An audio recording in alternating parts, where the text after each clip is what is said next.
एक ऐसे शख्स जो 3,500 किलोमीटर कन्याकुमारी से कश्मीर तक इस देश में फैली बेरोजगारी के खिलाफ चले, इस देश की महंगाई के खिलाफ चले, इस देश में प्रेम का संदेश देने के खिलाफ चले। आदरणीय राहुल गांधी जी, एक नारा लगाएं, राहुल गांधी, राहुल गांधी। धन्यवाद। रणदीप सुरजेवाला जी, मनीष तिवारी जी, राजा राम त्रिपाठी जी, हमारे कैंडिडेट्स सिद्धार्थ कुशवाहा जी, नीलांशु चतुर्वेदी जी, कल्पना वर्मा जी, राजेंद्र कुमार सिंह जी, रामशंकर प्यासी जी, धर्मेश घाई जी, रश्मि पटेल जी, कांग्रेस पार्टी के हमारे सब कार्यकर्ता, भाइयों और बहनों, प्रेस के हमारे मित्रों, आप सबका यहां बहुत बहुत स्वागत, नमस्कार।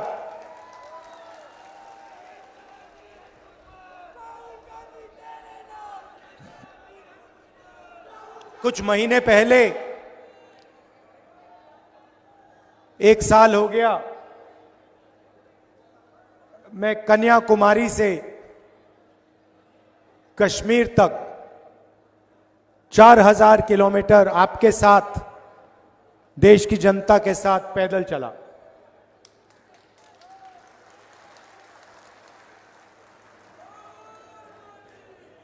बारिश में, गर्मी में, बर्फ में हजारों लोग एक साथ भारत जोड़ो यात्रा में चले। बहुत सारे लोगों से बातचीत हुई, लाखों युवाओं से मिला, किसानों से मिला, मजदूरों से मिला, छोटे व्यापारियों से मिला। और जब भी मैं किसी युवा से मिलता था, मैं उससे दो सवाल पूछता था, क्या पढ़े हो और क्या करने जा रहे हो या क्या कर रहे हो। जवाब मिलता था, इंजीनियरिंग कर रहा हूं, इंजीनियरिंग पढ़ी, डॉक्टरी पढ़ी, कोर्ट में काम करने के लिए लीगल स्टडीज की। और फिर जब मैं पूछता था, क्या कर रहे हो आजकल, क्या कर रहे हो, जवाब मिलता था, राहुल जी हम तो बेरोजगार हैं। जहां भी मैं गया, जहां भी बीजेपी की सरकार थी, सारे के सारे युवा, हम तो बेरोजगार हैं। देखना चाहते हो तो मैं दिखाता हूं। यहां पे बेरोजगार युवा जो हैं, हाथ उठा के दिखाइए। ये देखिए, हो गया काम। तो प्रदेश में जहां भी देखो बेरोजगार युवा आपको मिलेंगे। और जब मैं, भैया एक सेकंड बोलने दीजिए, और जब मैं उनसे पूछता था, अच्छा रेलवे स्टेशन में मुझे एक युवा मिलता है,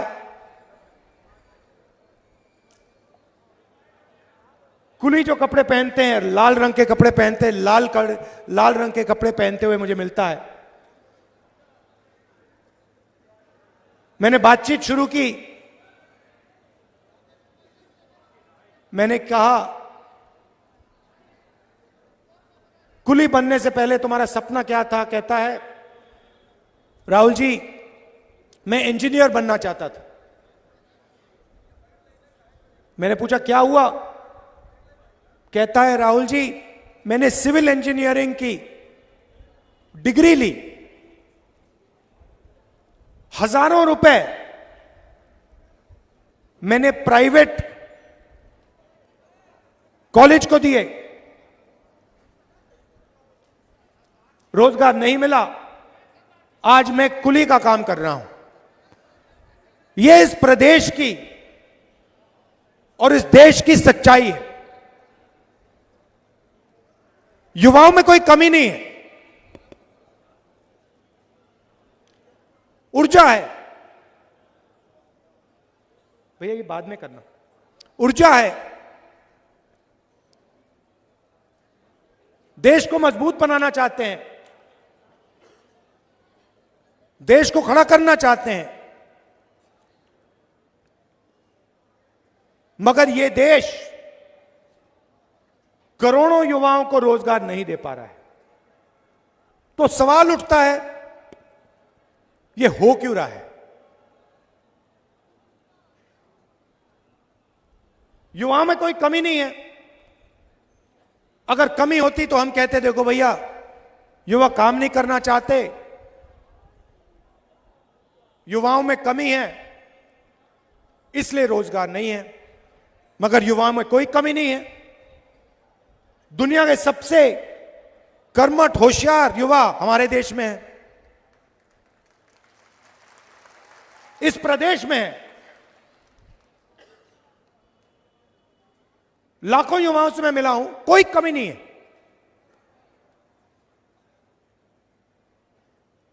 बहुत अच्छी समझ है, ऊर्जा है, मगर रोजगार नहीं। तो सवाल है क्यों नहीं? भाइयों और बहनों, रोजगार बड़े उद्योगपति नहीं देते। रोजगार छोटे व्यापारी, जो स्मॉल एंड मीडियम बिजनेस चलाते हैं, जो small scale medium scale manufacturing करते हैं, जो दुकान चलाते हैं, ये लोग रोजगार दिलवाते हैं। ऐसे हिंदुस्तान में पहले लाखों छोटे छोटे यूनिट हुआ करते थे। कोई लोहे का काम करता था, कोई छोटी ऑटो कंपोनेंट्स का काम करता था, मैन्युफैक्चरिंग करता था। छोटे छोटे छोटे छोटे लाखों यूनिट्स थे, ये हमारे युवाओं को रोजगार देते थे। नरेंद्र मोदी जी आए, बीजेपी की सरकारें आई और उन्होंने इन यूनिट्स पर आक्रमण शुरू कर दिया। छोटे व्यापारियों पर, स्मॉल मीडियम बिजनेस पर आक्रमण शुरू कर दिया। कैसे किया? नोटबंदी और जीएसटी। जीएसटी भाइयों और बहनों, ये टैक्स नहीं है। जीएसटी किसानों पर, छोटे व्यापारियों पर, स्मॉल और मीडियम बिजनेस वालों पर आक्रमण है। ये हथियार है जीएसटी। छोटे बिजनेसेस को मारने का, खत्म करने का हथियार है।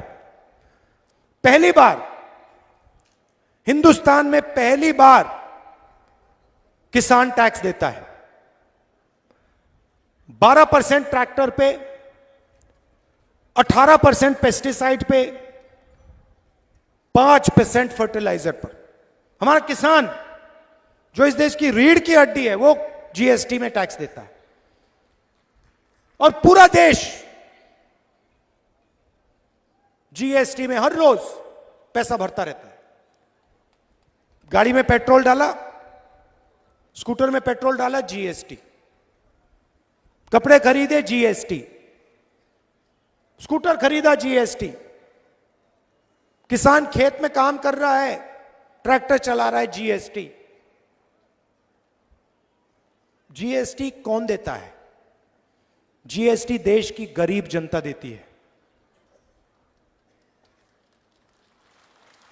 और सुनिए, जीएसटी ओबीसी वर्ग देता है, दलित वर्ग देता है, पिछड़ा वर्ग, आदिवासी वर्ग देता है, और जनरल वर्ग के गरीब लोग जीएसटी देते हैं।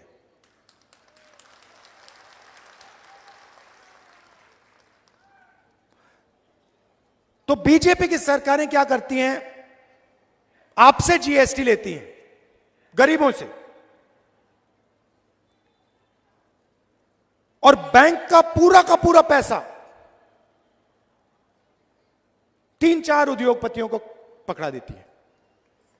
अदानी, अंबानी, वो 4-5 लोग हैं।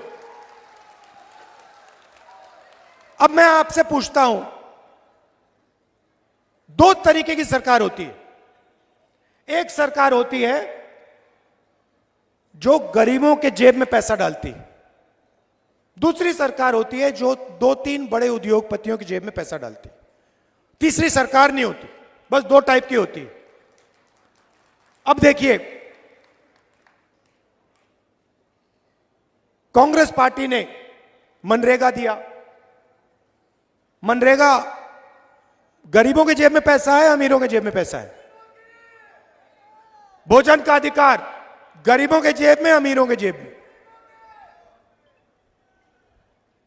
नोटबंदी, जीएसटी, काले जो कानून लाए थे नरेंद्र मोदी किसान के खिलाफ, अमीरों के जेब में पैसा, गरीबों के जेब में पैसा। ये फर्क है। तो मध्य प्रदेश में क्या हुआ है? मध्य प्रदेश की जो नींव थी, जो फाउंडेशन था, जैसे किसी भी इमारत में नींव होती है, उस नींव को बीजेपी ने उखाड़ के फेंक दिया है,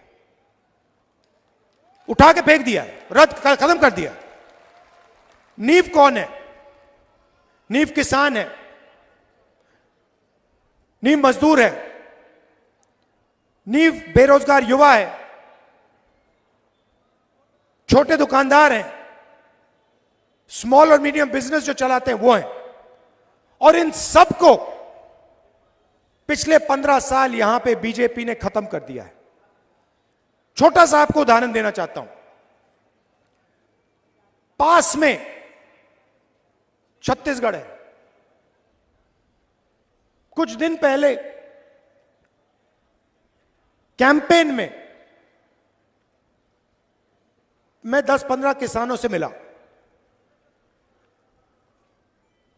और मैंने एक किसान से सवाल पूछा। मैंने पूछा, भैया एक बात बताओ, आपकी जमीन, उसकी जमीन पास में थी। मैंने कहा, भैया बताओ, ये आपकी जो जमीन है इसका रेट क्या है?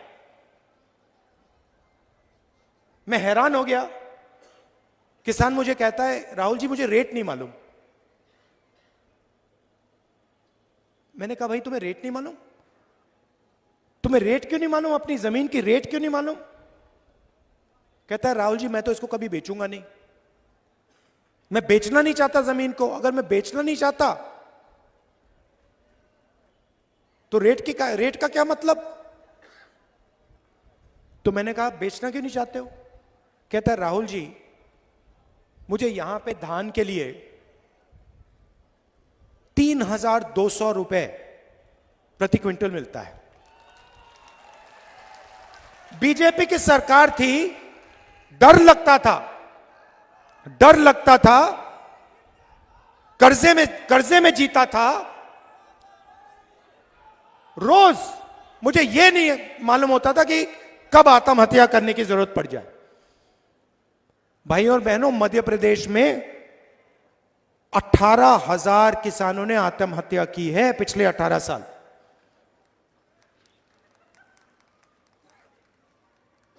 कर्जे के कारण। क्यों? क्योंकि बीजेपी ने उनको सही दाम नहीं दिया। मध्य प्रदेश में किसान को सही रेट मिलता ही नहीं है। सही रेट मिलता नहीं है, कर्जा लेना पड़ता है, जमीन बेचनी पड़ती है। छत्तीसगढ़ में किसान कहता है, भैया हमें अपनी जमीन का दाम ही नहीं मालूम। वहां पे स्टेज में पिछले इलेक्शन में और यहां मैंने वायदा किया था,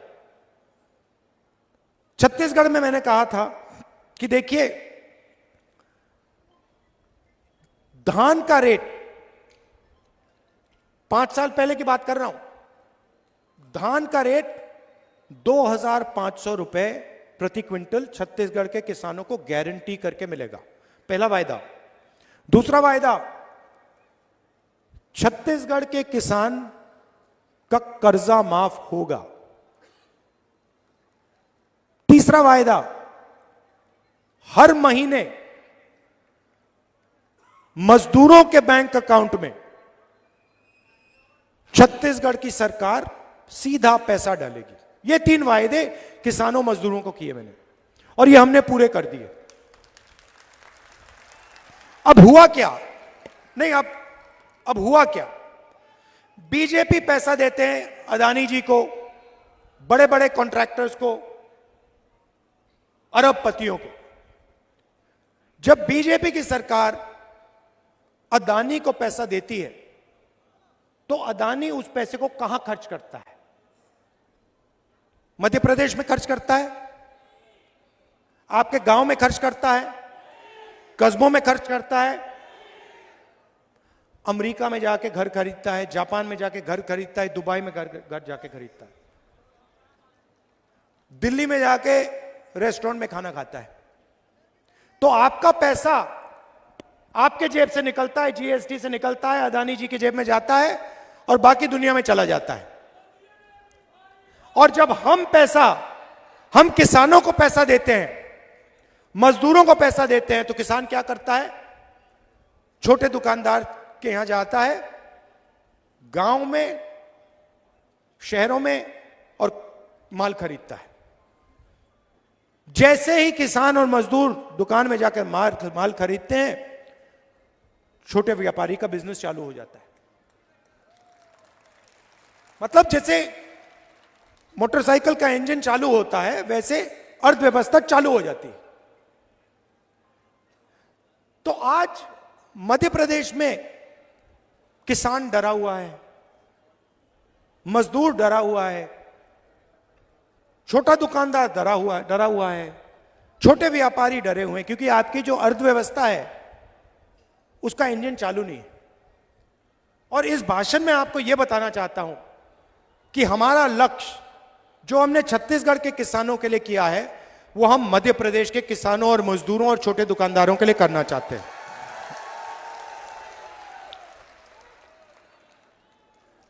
हमने पिछले चुनाव में कर्जा माफी की बात की थी और हमने वो करके दिखा दिया था। और फिर बड़े उद्योगपतियों ने, अरबपतियों ने नरेंद्र मोदी जी और चौहान जी से मिलकर मध्य प्रदेश से आपकी सरकार और हमारी सरकार चोरी की, क्योंकि वो जानते हैं कि मध्य प्रदेश की कांग्रेस की सरकार अदानी जी के लिए काम नहीं करेगी, किसानों के लिए, मजदूरों के लिए, छोटे दुकानदारों के लिए काम करेगी। गैस सिलेंडर का रेट क्या है भैया? 1200। छत्तीसगढ़ में क्या रेट है? यहां पे 1200, वहां पे 500। कितने दिन के लिए देगी भैया? 1 महीना के लिए देगी। उसके बाद हम 5 साल के लिए 500 रुपए का सिलेंडर देंगे, क्योंकि हम जानते हैं जब तक हमने जनता की जेब में पैसा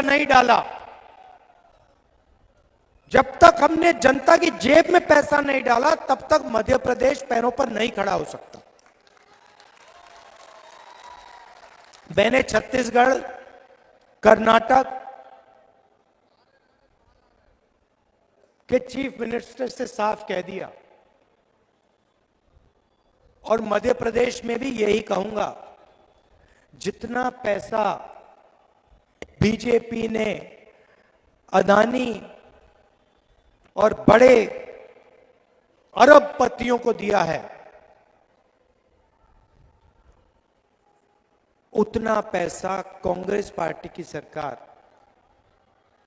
सबसे गरीब लोगों को देने जा रही है। अब देखिए, मेरे सामने अभी आंकड़ा रखा गया, इससे आप पूरी की पूरी कहानी समझ जाओगे। 2021 में 670 किसानों ने मध्य प्रदेश में आत्महत्या की। 670। जानते हो कितने किसानों ने आत्महत्या छत्तीसगढ़ में की? 70। 70 छत्तीसगढ़ में, 670 मध्य प्रदेश में। तकरीबन 10 गुना ज्यादा किसानों ने मध्य प्रदेश में आत्महत्या की है। क्यों? क्योंकि छत्तीसगढ़ की सरकार किसानों की सरकार है, मजदूरों की सरकार है, और मध्य प्रदेश की सरकार अरबपतियों की सरकार है। अब नरेंद्र मोदी जी भाषण देने आए और मैंने उनका भाषण सुना। भाषण में नरेंद्र मोदी जी कहते हैं, भाइयों और बहनों,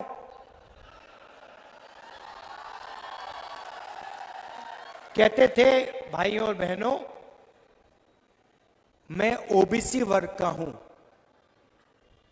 जहां भी जाते थे, मैं ओबीसी वर्ग का हूं, मैं ओबीसी वर्ग का हूं, मैं ओबीसी वर्ग का हूं।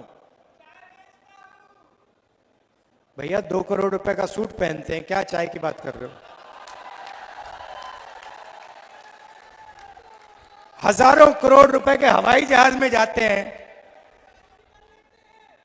हजारों करोड़ के हवाई जहाज में जाते हैं, 2 करोड़ 3 करोड़ का सूट पहनते हैं।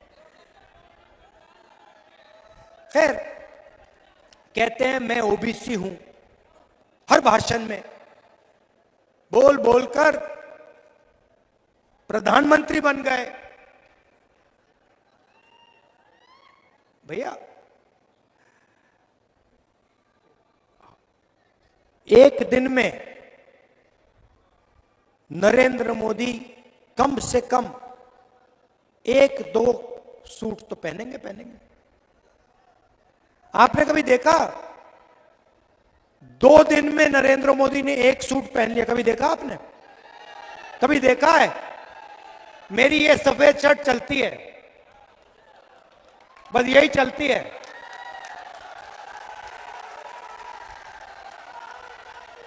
यही मैं पहनता हूं। नरेंद्र मोदी हर रोज कोई ना कोई नया कपड़ा पहनते हैं, लाखों रुपए का, और फिर आपसे कहते हैं, पहले कहते थे, भाई और बहनों, मैं ओबीसी हूं। अब कुछ दिन पहले मैंने उनका भाषण सुना, कहते हैं, भैया हिंदुस्तान में सिर्फ एक जात है, वो है गरीब। मतलब नरेंद्र मोदी ओबीसी, और देश में सिर्फ एक जात, वो है गरीब। देश में ना ओबीसी है, ना दलित है, ना आदिवासी है, ना जनरल है, सिर्फ गरीब। ये इनका नया भाषण है।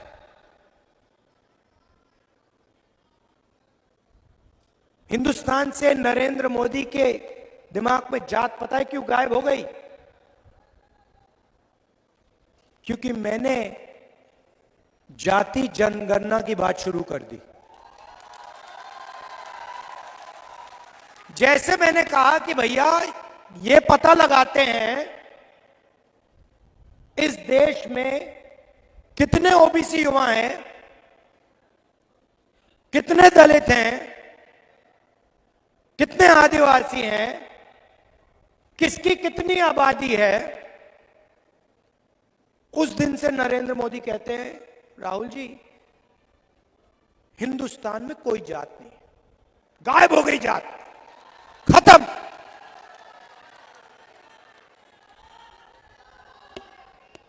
क्यों? क्योंकि वो ओबीसी युवाओं को, दलित युवाओं को, आदिवासी युवाओं को, जनरल युवाओं को देश की सच्चाई नहीं बताना चाहते।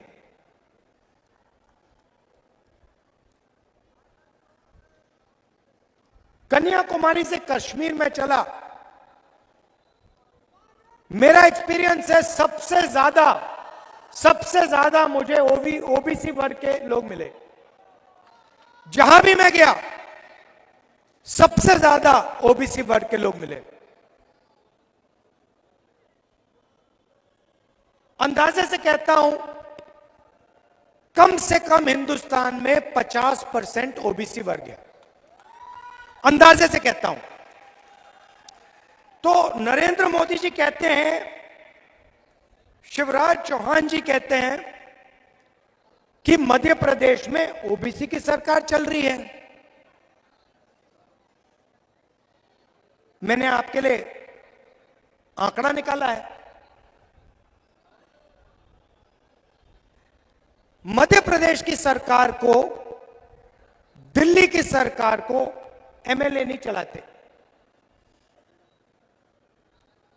मध्य प्रदेश दिल्ली की सरकार को सरकारी अफसर चलाते हैं, आईएएस के लोग चलाते हैं। सही? आप किसी भी बच्चे से पूछो, किसी भी युवा से पूछो, क्या करना चाहते हो? हम आईएएस में जाना चाहते हैं, आईपीएस में जाना चाहते हैं, क्योंकि वो जानते हैं देश को एमएलए नहीं चलाता, देश को आईएएस चलाती है, आईपीएस चलाती है, अफसर चलाते हैं।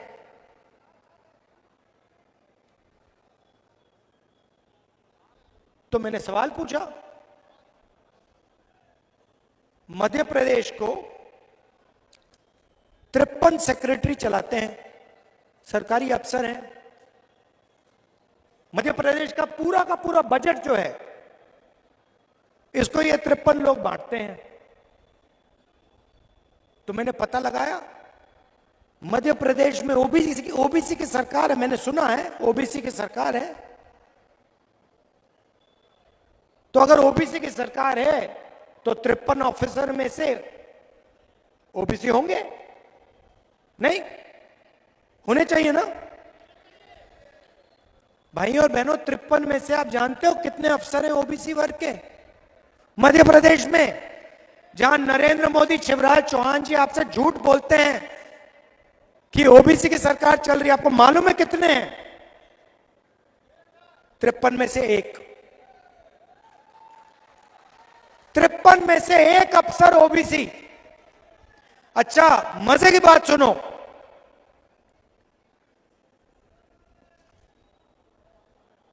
तिरपन में से एक ओबीसी। अगर मध्य प्रदेश का बजट 100 रुपए का है तो ओबीसी अफसर जो है वो सिर्फ 33 पैसे पर निर्णय लेता है। मतलब ओबीसी 50%, आपकी आबादी 50%,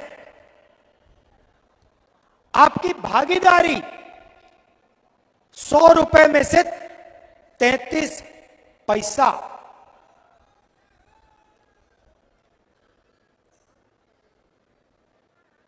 आबादी 50%, भागीदारी 100 रुपए में से 33 पैसा। फिर से सुन लो। और नरेंद्र मोदी जी और आपके चीफ मिनिस्टर कहते हैं मध्य प्रदेश में ओबीसी की सरकार। कैसी ओबीसी की सरकार है ये? कौन से ओबीसी की सरकार है? अगर बजट के सारे निर्णय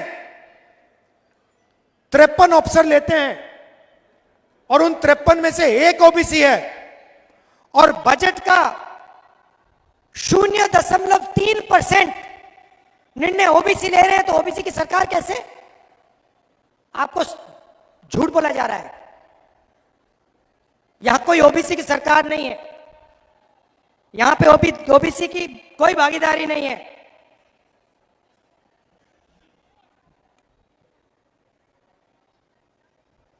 इसीलिए नरेंद्र मोदी जी ने अब कहा है कि हिंदुस्तान में अब सिर्फ एक ही जात है, वो है गरीब।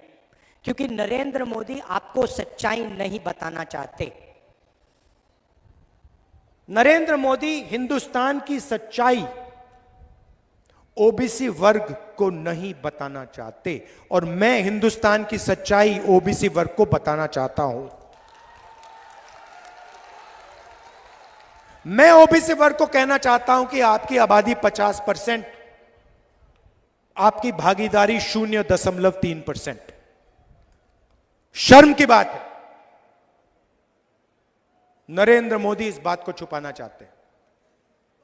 इसीलिए अपने किसी भी भाषण में नरेंद्र मोदी जनजाति जनगणना की बात नहीं कर सकता, क्योंकि नरेंद्र मोदी जी का रिमोट कंट्रोल अदानी जी के हाथ में है। भाइयों और बहनों, रिमोट कहीं और है।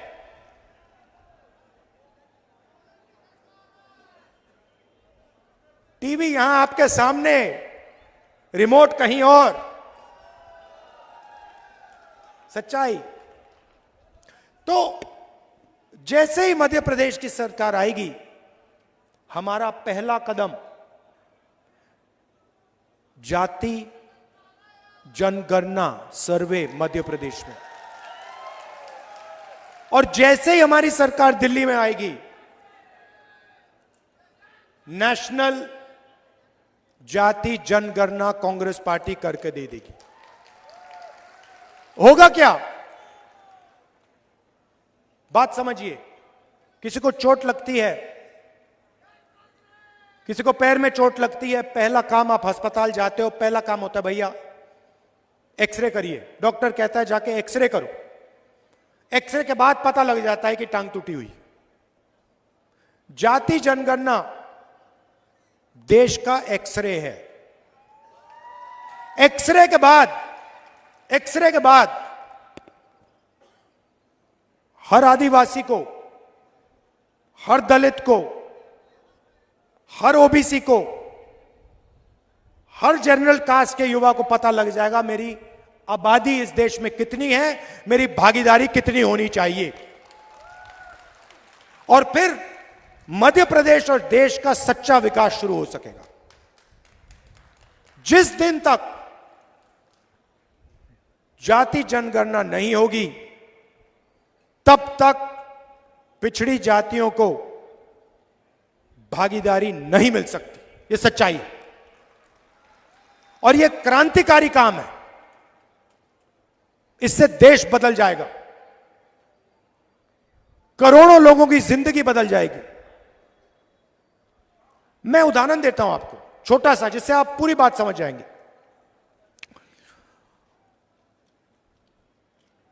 कन्याकुमारी से मैं कश्मीर चला, रास्ते में मुझे हजारों किसान मिले।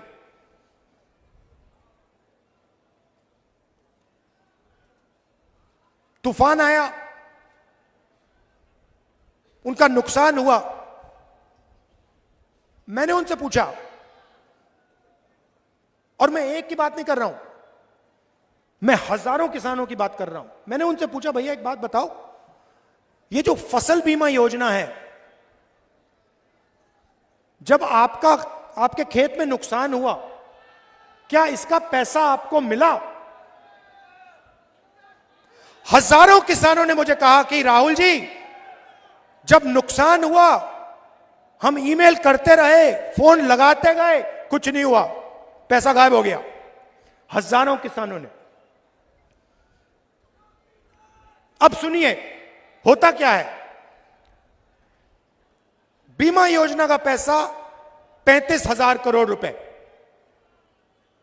हिंदुस्तान की सरकार ने 20,000 करोड़ रुपए दिए, स्टेट की सरकार ने 10,000 करोड़ रुपए दिए, किसानों ने तकरीबन 3-4 हजार करोड़ रुपए दिए। यह किसका पैसा है? यह गरीबों का पैसा है, जीएसटी से आया। आपने पेट्रोल खरीदा, जीएसटी भरी, किसान ने ट्रैक्टर खरीदा, जीएसटी भरी, फर्टिलाइजर खरीदा, जीएसटी भरी, जीएसटी से पैसा आया, जीएसटी से पैसा आया, सरकार ने पैसा बीमा योजना में डाला। आप जानते हो बीमा योजना का पैसा कहां गया? 16 कंपनी के पास। 16 कंपनियों को हिंदुस्तान की सरकार ने पूरा का पूरा बीमा का पैसा पकड़ा दिया। और जब आपको जरूरत पड़ी, आपका पैसा था, सरकार का पैसा नहीं था, मध्य प्रदेश की जनता का पैसा था, पिछड़ों का पैसा था, दलितों का पैसा था, आदिवासियों का पैसा था। जब आपको पैसे की जरूरत पड़ी, 16 कंपनियों ने आपसे कहा भैया नहीं मिलेगा, नहीं देंगे, आपका नुकसान नहीं हुआ। आप कह रहे हो कि ओला गिरा, ओला नहीं गिरा। आप कह रहे हो कि तूफान आया, तूफान नहीं आया। आप जानते हो, मैं जानता हूं, मध्य प्रदेश के किसान जानते हैं, पूरा का पूरा पैसा 16 कंपनी में गया। अब मैं आपसे सवाल पूछना चाहता हूं, 16 कंपनी में ओबीसी कितने, दलित कितने, आदिवासी कितने? 0। उसमें एक भी नहीं है। तो हुआ क्या? ओबीसी, दलित, आदिवासी के जेब में से पैसा निकाला गया और सीधा वो पैसा 16 कंपनीज में गया। अच्छा, अगर 16 कंपनी में दलित, आदिवासी, पिछड़े लोग होते तो मैं कहता ठीक है भैया, पिछड़ों की जेब से गया, दलितों की जेब से गया, आदिवासियों की जेब से गया। 16 कंपनी है, उसमें आदिवासी लोग काम करते हैं, दलित लोग काम करते हैं, ओबीसी लोग काम करते हैं, ठीक है। मगर आपका तो उसमें एक आदमी नहीं है, एक आदमी नहीं है। तो आपकी जेब में से पैसा जा रहा है, 16 कंपनी की जेब में जा रहा है। आप देखते रहो। आपको बात समझ नहीं आ रही भैया, हो क्या रहा है ये? हमने बीमा का पैसा भरा, जब नुकसान हुआ कहते नहीं है। यह सच्चाई है। और नरेंद्र मोदी जी का एक ही काम है, ओबीसी वर्ग की जो सच्ची आबादी है, वो ओबीसी वर्ग को ना पता लग जाए, यह नरेंद्र मोदी का काम है। और मेरा काम है कि ओबीसी वर्ग को पता लग जाए इस देश में कितने ओबीसी हैं, कौन सी जात के ओबीसी हैं। मैं जाति जनगणना को करके दिखा दूंगा। मोदी जी कुछ भी करें, कितने भी भाषण दें, जाति जनगणना होगी। जैसे हमने छत्तीसगढ़ में वायदा किया था, यहां कर्जा माफी का वायदा किया था, कर्जा माफी होगी। छत्तीसगढ़ में 3,200 रुपए धान के लिए मिलता है, हमने वायदा किया था मिलेगा। मैं आपको यहां से गारंटी कह रहा हूं, जाति जनगणना होगी, कांग्रेस पार्टी करके दिखा देगी। आप सबका दिल से धन्यवाद। नमस्कार, जय हिंद।